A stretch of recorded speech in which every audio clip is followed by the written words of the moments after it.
Mzani App sio tu mfumo wa kibiashara, ni mshirika wako wa ubunifu. Biashara yako inahitaji muonekano bora. Acha AI yetu ikuundie tangazo la kitaalamu bure kabisa. Karibu. Sasa siku ya leo anataka tuangalie namna AI yetu inavyofanya kazi. Kwenye kipengele cha AI, ukiacha ule mfumo ambao tulijifunza wakati uliopita, namna ya kumuuliza AI na anaweza kukujibu hapo hapo. Leo nataka tuangalie namna AI yetu mpya inafanya kazi. Tuangalie kipengele cha Mzani AI. Tutaona kuna vipengele vimeongezeka, kuna hiyo assistance na kuna hiyo image generator ambayo inaunda picha. Sasa leo tutaangalia kuunda picha. Sasa hii itakusaidia kuunda matangazo ya kuposti au matangazo ya kazi. Kwa mfano hapa tunaweza tukawa tuna sample tayari ya tangazo. Tunagusa hapa kwenye hichi alama, then utachagua sample ya tangazo ambalo unalo. Kwa mfano tuchague tangazo la kazi hili hapa. Tunataka tutangaze nafasi za kazi kwenye biashara yetu, lakini tunataka tuunde sisi wenyewe tangazo. Kwa hiyo utagusa hapo. Unaona hapo inachambua hiyo picha. Inachambua hiyo picha. Hapo bado inachambua hiyo picha. Utaona hapa chini imeeleza haya maneno yaliyotokea hapa ni maneno ambayo yanaelezea picha. Hayo sasa hayakuhusu sana. Wewe itakuhusu form ambayo itatokea hapa. Kwa hiyo hii form hapa sasa tunaweza tukabadilisha taarifa. Kwa mfano tunaweza tukasema badala ya pale juu kwenye picha haya maneno ya juu hapa imeandikwa Santiago, sisi tunaandika Mzani. Tunasema hii itaitwa Mzani App.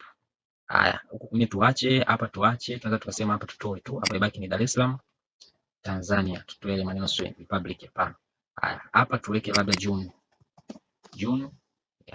Hapa tuweke email hapa chini kwao. Hapo wameweka domain yao hapo, unaona hapo wameandika Santiago hiyo. Sisi hapo tuandike www.zaniapp.co.tz.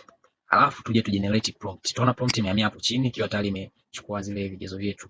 Tuje tu kwenye button ya kijani hapa inasema use in image generator. Tutagusa hapo.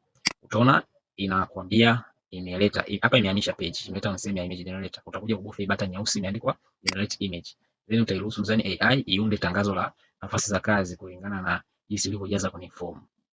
Kwa hiyo tunapokuwa tunatumia Mzani App, pia unaweza ukaunda posters, matangazo ya kuposti mtandaoni.